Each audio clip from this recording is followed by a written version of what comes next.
Hello, and welcome to Dyslexia Devoted, the podcast dedicated to building awareness, understanding, and strategies to help those with dyslexia.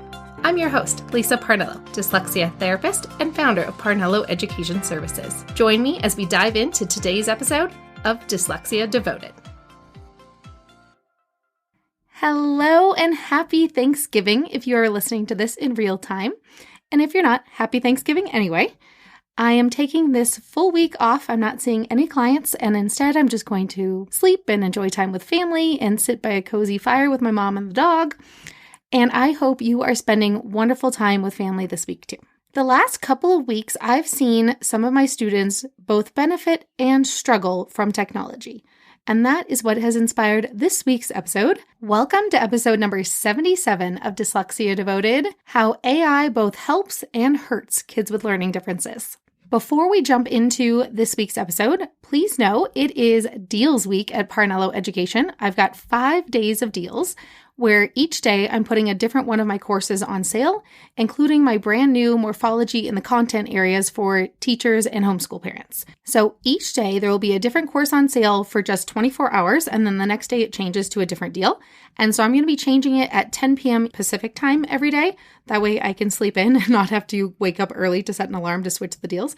And I'm really excited to be able to share some of these things with you, including the parent course, the educator course, the spelling booster workshop, and also on Friday is also 10 slots for my coaching sessions for the 30-minute coaching sessions are on sale too. All you have to do is go to parnelloeducation.com/Friday, and you can see what the deal is each day and then log in on the day that has the course or deal that you want to grab. If you already get the Dyslexia Devoted newsletter, then the links are automatically going to be sent to you every day anyway. So don't worry about it, and it will come straight into your inbox. All right, jumping into this week's episode, it is all about artificial intelligence and how the new changes in technology in recent years are suddenly changing the game for kids with learning differences, both the good and for the bad. So let's talk about what I mean by AI or artificial intelligence. When a student has dyslexia, they often rely on technology to provide them with accommodations. Now, this can be super helpful, things like predictive text and autocorrect and spell checker, all sorts of things that the computer can figure out and fix for you without you doing hardly any effort. And in addition to that, the new invention of ChatGPT, which I realize is not super new because I do live in the Bay Area where tech has been around for a very long time. So some of these things have been in the works for a long time. But now that they're getting a lot more widespread, it is now spreading into the school systems. And this can be both helpful and hurtful to kids with learning differences. First, let's talk about the helpful part. Kids with dyslexia and other learning differences are growing up in this amazing time where they actually have all the tools they need literally in their pocket or their backpack, because we have a spell checker. And think about a long time ago, if you couldn't spell something, they would tell you to look it up in the dictionary, which I always thought was the dumbest thing ever, because if you didn't know how to spell it, how are you supposed to find it in the dictionary? And I always hated that suggestion.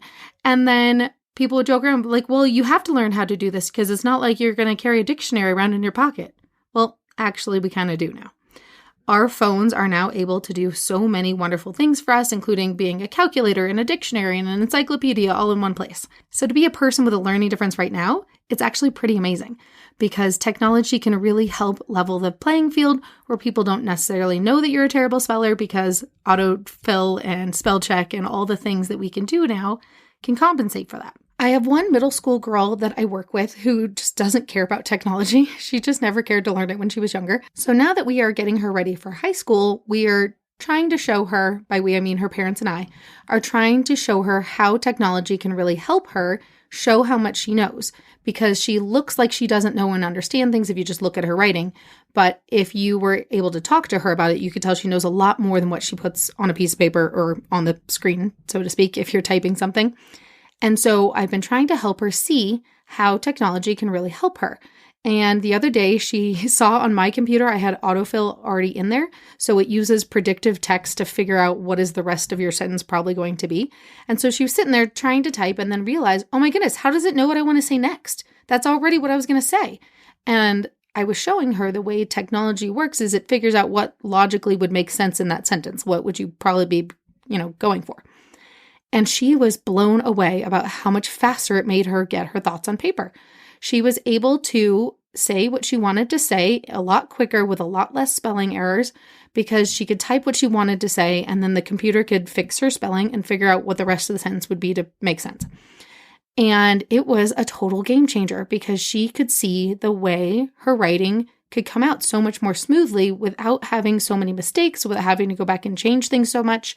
And it was really helpful for her to see the way technology has come so far in being so helpful for somebody who has her own thoughts and original ideas, but basic sentence structure pretty much stays the same.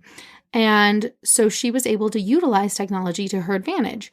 And kids these days love that they can use spell check and it can figure out for them as long as they're close enough to the correct spelling.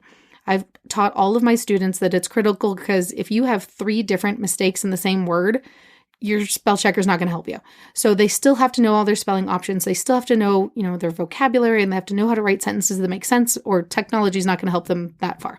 You have to be able to be a basic structure to build off of. Now, the other thing that I've seen is how technology is now starting to hurt kids with learning differences. In the last few weeks, I've seen a lot of schools changing their rules for what kids are allowed to do on computers because of ChatGPT. So many kids have started cheating and using the algorithms in ChatGPT to write their essays for them that I've seen many teachers change the rules for what they have to do. And this obviously comes from an area of necessity because they have to make sure they're grading kids on their actual skills and abilities. And I understand where it's coming from, but it's also really hurting the kids who needed assistive technology in the first place. So let me explain what I mean and what problems I'm now starting to see arise for the kids that I work with. And I say kids, but a lot of them are actually in that middle to high school age. I'm not actually referring to like the 8, 9, 10-year-olds. So when I'm seeing these upper middle school and high school kids starting to write their essays, I start seeing them do weird things that's not how they usually did it. And so the other day I saw one of the girls writing something by hand in a teeny tiny little square. I was like, why are you writing it on there? Why aren't you typing up your essay? Oh, we're not allowed to. Wait, what? You're not allowed to type up your essay? But all essays have to be typed. What are you talking about? Well, so many kids were cheating using ChatGPT that our teacher makes us handwrite all of our essays now, which I get, but at the same time, do you know what happens if you're a kid with dyslexia who has to handwrite everything and it's no longer fixing your spelling errors? Or you're a kid with dysgraphia who has a really hard time writing with a pencil and does so much better if they type? It completely changes the level of difficulty for some of these kids who really rely on assistive technology. And sometimes for the kids, they have a bit of pride where they do have the ability to ask for the assistive technology, but they're being very prideful and they want to do it the way all the other kids are doing it. And that's causing a little bit of extra struggles, especially when I see the kids this time of year. So many of them have had colds because, hello, winter's coming around the corner. And when they don't feel very good, they make a lot more mistakes because their brain is so busy, fighting germs that they can't really stay focused on what they're trying to accomplish on paper. And so there's a lot more errors and typos and mistakes that I'm seeing. And it's just so heartbreaking when I know that there's a strategy that works for them, and yet they're not allowed to use it or they're discouraged from using it. The other thing that I've seen is that one of the girls has to write everything on Google Docs where the teacher can see the revision history. And so she's not allowed to copy paste ever because they don't know where it got copied from. So if she takes a quote from somewhere because she's writing an essay and therefore has to cite evidence from the text, she's actually not allowed to copy the quotation and then paste it. Instead, she has to copy it letter for letter and put in the quote and switch back and forth between screens to make sure she copies it correctly. And then that actually not only makes it take a lot longer, it also encourages a lot more errors because being able to copy things when you have dyslexia is not as easy as one might think it would be. This always adds a lot more time and a lot more stress to her assignments that she used to know a really good strategy where if it was any of her own ideas, she always typed them by hand. But if it's a direct quote and she's really using the exact words, putting them in quotation marks, citing them correctly to show where the evidence came from. That was a good strategy that always really worked for her. And now she can't use it anymore.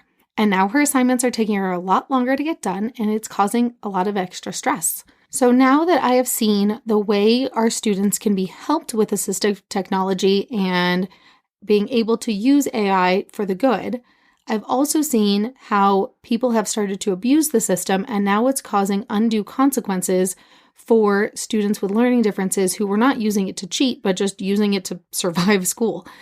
And it's something I think we all need to stay on top of, is helping the kids learn how to, when they need to advocate for themselves, how to teach them to say, I have dyslexia, I have the right to this accommodation, and therefore these are some things that I need to be able to do slightly differently. I am not cheating. I am not using ChatGPT to write all my assignments for me.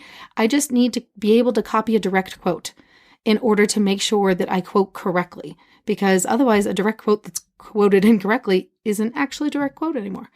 And we want the students to be able to utilize tools that they would really use in the real world. And we want them to not be punished for having a learning difference because some other people have chosen to cheat. It makes me think a lot about those college admission cheating scandals that we've seen about maybe 4 years ago, can't remember when exactly. And so many people were cheating to try to get into college admissions and utilizing accommodations they didn't really need. It actually hurt a lot of people who really do need the accommodations because they had to fight a lot harder to get the accommodations they deserve used on any sort of standardized assessment that gets you into college. So us as adults really need to use our power to advocate for children who need to be able to use technology for their positive resources and not let them be unfairly punished for a few people making poor decisions on how to use assistive technology and ChatGPT and other forms of artificial intelligence kind of computer systems. And we want to make sure that the kids still get to use the accommodations that they are entitled to and that they can learn how technology can help them in order to do better in school because they have the right ideas in their heads, but being able to get it out on paper is sometimes really difficult. So we need to figure out how we can find the balance between people who are using technology for cheating and people who really need technology to help them level the playing field. All right, that is it for today's episode. I hope I gave you a little something to think about, and I really hope that you have a wonderful time with your family and friends or whoever you spend the holidays with. We are keeping it pretty simple in the Parnello house, and so I'm going to go get cozy by this fire and snuggle up with a pup. And I hope you are able to find somewhere cozy to spend your Thanksgiving week. Don't forget, if you want to join in on the daily deals, I've got 5 days of deals starting Monday and ending on Friday of Thanksgiving week 2023. So make sure you just go to parnelloeducation.com/Friday to see all the daily deals. Or if you are on the Dyslexia Devoted newsletter, you're going to get them sent to your inbox every day anyway. And so I'm going to be changing the deal at 10 p.m. Pacific every day this week because I am not getting up early to change the deal for you guys. And instead, I'm just going to do it right before I go to bed every night. All right, that is it. Thank you so much for joining me. Happy Thanksgiving. All the best to you and your family. Cheers. See you next time.